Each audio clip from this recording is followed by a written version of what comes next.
Do you think it is fair to classify 7 billion people into just two categories? It is not fair and it is not right. There are many people who might associate more with female like characteristics, but might enjoy doing some male like characteristics, like, a man cooking, or a woman doing some sort of laborer's job.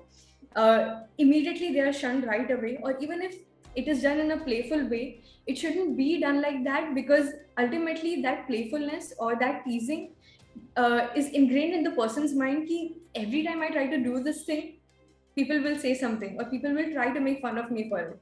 And maybe they're doing this for a reason. Maybe this is actually abnormal at the end of the day. So I shouldn't be doing things like these.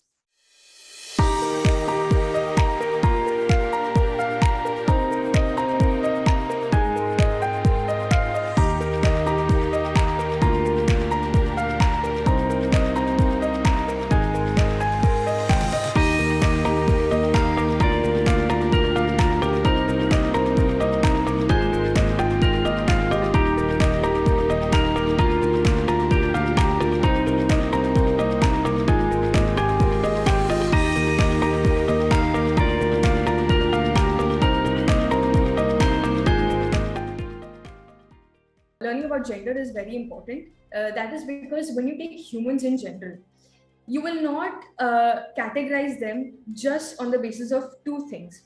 That means if I take anything for instance, like even if I take political opinions, you cannot classify 7 billion people into just two categories. It is impossible.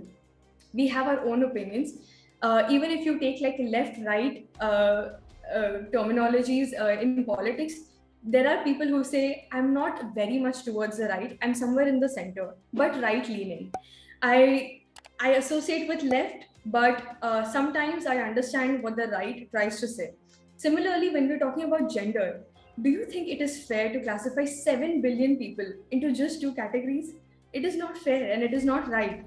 There are many people who might associate more with female like characteristics, but might enjoy doing some male like characteristics. For instance, I might, like I mentioned before, I am more female like and I associate with the female gender, but I might like doing things that are more associated with the male gender, like doing more laborious tasks or maybe riding a bike, which is seen as a more male like thing. And that is why it is very important, because anytime a particular gender tries to do something that it belongs to the other gender, immediately there is a lot of teasing or shame associated with it, like, a man cooking, or a woman doing some sort of laborer's job. Immediately they are shunned right away, or even if it is done in a playful way, it shouldn't be done like that, because ultimately that playfulness or that teasing is ingrained in the person's mind ki every time I try to do this thing, people will say something or people will try to make fun of me for it. And maybe they're doing this for a reason. Maybe this is actually abnormal at the end of the day. So I shouldn't be doing things like these, which is not true. We all have different opinions, we all have different interests, hobbies, and mannerisms, and we should get to choose that regardless of the gender we associate with, regardless of the sex we were assigned with at birth. And that is something that is very important. So the next thing that we'll be talking about is sexuality. Now, sexuality is the simplest. Sexuality basically means who you are attracted to romantically, emotionally, sexually, or any other way. And there are many terms under this as well. So we have heterosexuals, that means people who are attracted to the opposite sex. Again, attraction can be what your definition of attraction is. Again, it can be romantic, it can be sexual, it can be an emotional connection, it can be psychological, etc. Whatever your definition of attraction is. So that is heterosexual. Then there are homosexual individuals who feel an attraction towards people of their own sex. There are bisexual who have attraction towards male sex and female sex both equally or in varying degrees. So usually with bisexual individuals is also such that since you're bisexual, you have equal attraction towards both sex. That means 50-50. There is no bias there. But again, that is not true. Everything is a spectrum. And even in bisexuality, you might feel more attraction towards female, but you have some attraction towards men as well. Even that is bisexuality. Then we have asexual individuals that have no sexual affinity to any gender whatsoever. Maybe they feel attraction romantically, maybe they feel so emotionally, but the sexual attraction is not there. There are many individuals who feel a sexual attraction only after they have an emotional connect. That is called as demisexual. There are many individuals who feel a sexual attraction after they have an intellectual connect. That is called as sapiosexuals. There are many people who say they are pansexual. That means it doesn't matter what the gender is, they can feel an attraction towards an individual anyway once they form an emotional connection. So that can be pansexual. Overall, understanding all these terminologies is very important because there may be many instances in your life where you might have also questioned things like these, where you might have felt a romantic connection towards a person of the same sex, but that is not the normal. So maybe you would have shunned your own self, or maybe you would have teased someone unknowingly during childhood or before you must have known what these terms actually mean. And that is why it is important for us to know, because at the end of the day, we want to create a safe space for people in and around us.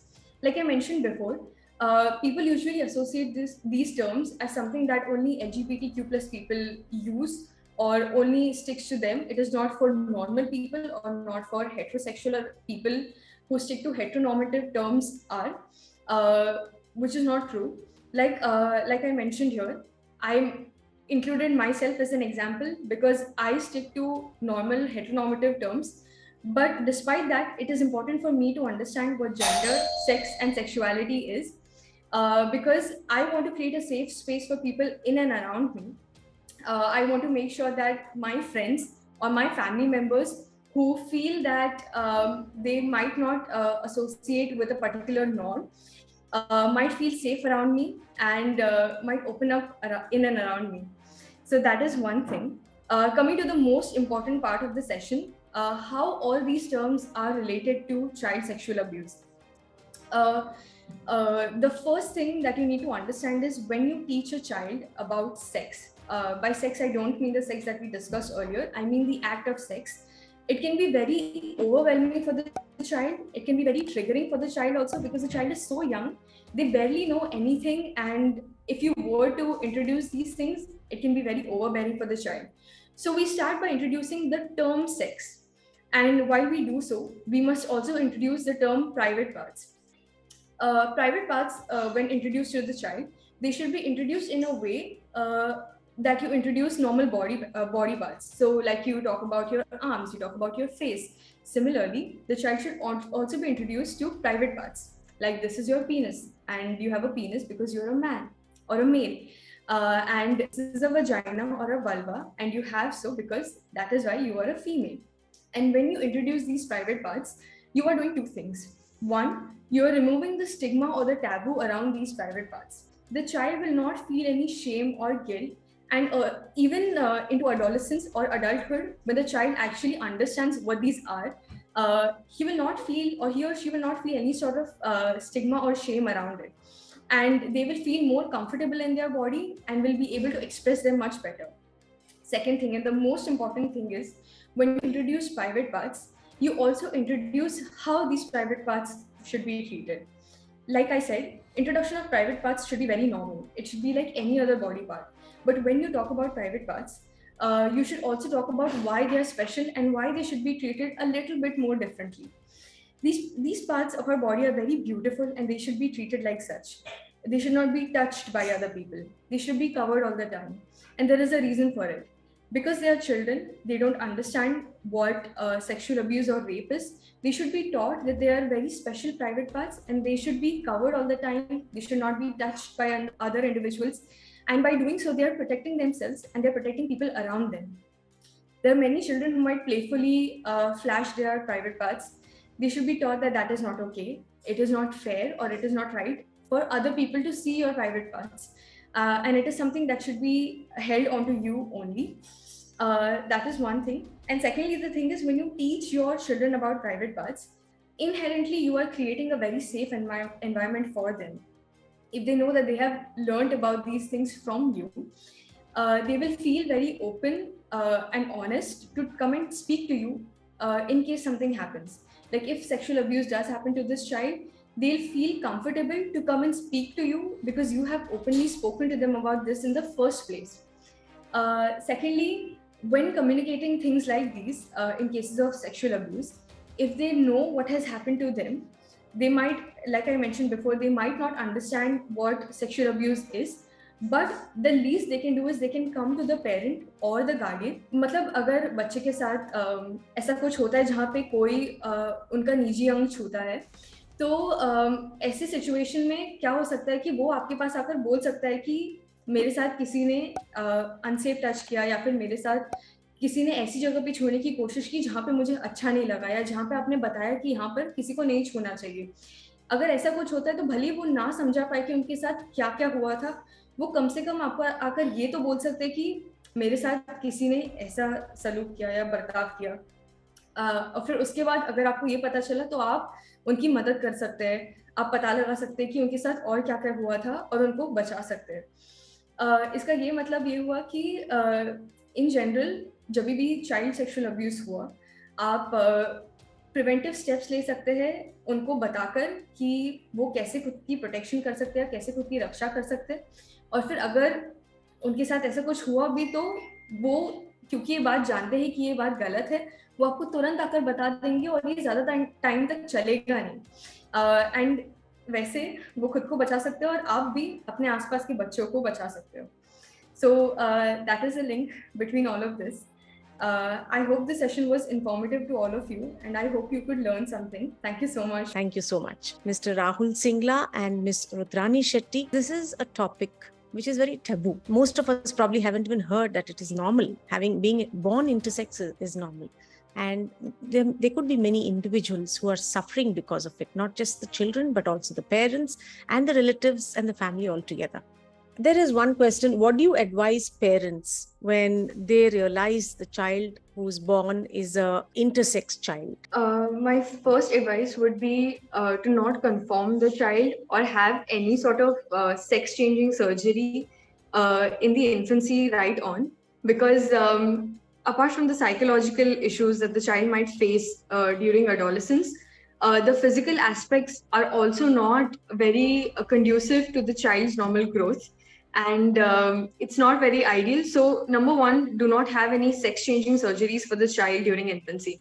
Second thing is, try to learn more about what is the reason for the child being intersex. Sometimes there can be disorders that may be associated with it. So I think more attention needs to be focused on other aspects of it rather than just the genitals of the child. Second thing is, when you learn about it, you'll try to understand a lot more about why your child is the way that they are. So support them, educate them about it so that they don't learn about it themselves right away during adulthood and then start freaking out or start thinking they are abnormal or anything. So if you educate the child from early on, they know what it is, they are prepared for what it is, and then when they reach adulthood, they can choose for themselves if they want to have a particular gender or not, or want to change themselves at all. We have our next question by Ms. Kavya S. Thank you so much. So I run a community for the past 6 months. The whole aim of the community is I use art as a transformative power to bring social change. So more people, a wider range of people can, are given a chance to unlearn. People who know about these concepts of gender and sexuality are mostly who have certain privileges and have the privileges of the environment or education or whatever. But I'm trying to build a community where I can address this for a wider public. So I always have this question, where do I start from? I want a wider public, like people who are in old age or my parents, those kind of public to, be open about learning these concepts. So how to not make it a very intimidating topic, and where does this actually start? Where does this conversation start from for a public like this? Okay. So the thing that usually you can start off with is telling people how common it is. And you must have realized that is what we try to include in our session as well. When you tell people how common it is, and when you try to tell people that you must have encountered them or they may be individuals who are present in your family, it becomes a lot more of an accountability sort of situation rather than just a session or a talk. Because they feel like they need to know these things for their loved ones. They need to know these things for the people that they care about. And then they try to have more interest in it and they try to learn more about it. So you can start your basis off like that. Then you can start to tell people that it doesn't make them like weird or like abnormal if they are like that, and how it is very normal and how you can make them feel more included in the society. The thing is, with intersex people or in general who are queer, people usually think that it is their problem that they are like that and not society's problem, but it should be society's problem, or not problem, rather than society's focus that they're like that, and society's way to make them feel more included and make them feel more confused, like a part of it, rather than just them trying to conform to society's norms. And I think that is what you can focus on for now. Does being born an intersex have anything to do with chromosome received during intercourse? Yes, there are many reasons. I mentioned hormonal genetics. So when I mentioned genetics, this is one of the reasons. During intercourse, what can happen is the ovum that is released, or even the sperm that is fused with the ovum, that can have no chromosome at all. So usually, like I said, XX is female and XY is male. But if one chromosome is lacking, or if there is an extra chromosome, that can also lead to intersex individuals.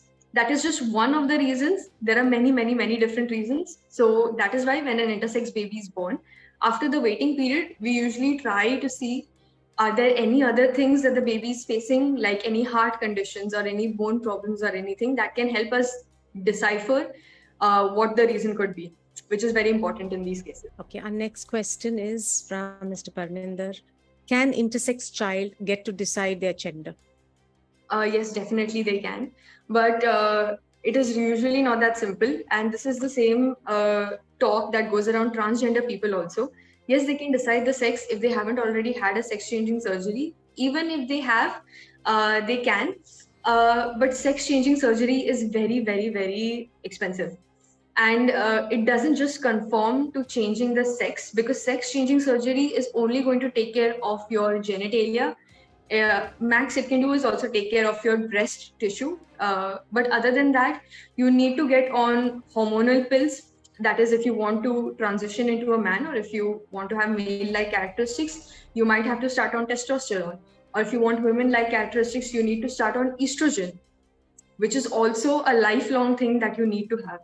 Secondly, the thing is, if you are turning or transitioning into a woman, it can be difficult for you to have periods right away. Even if you do have periods, reproduction in general or a healthy reproductive tract might also be a very difficult issue, where you might not be able to conceive like other people do who already have a uterus at birth. So there are many issues that come into picture. Obviously, yes, they can select their gender, but financial constraints, societal constraints, and at the end of the day, anatomical constraints are also a big part of this problem. There's one question from Mr. Shumel. What relation of authorities of India to subject of generation? How Indian government and authorities try and fight with stigmas against gender education?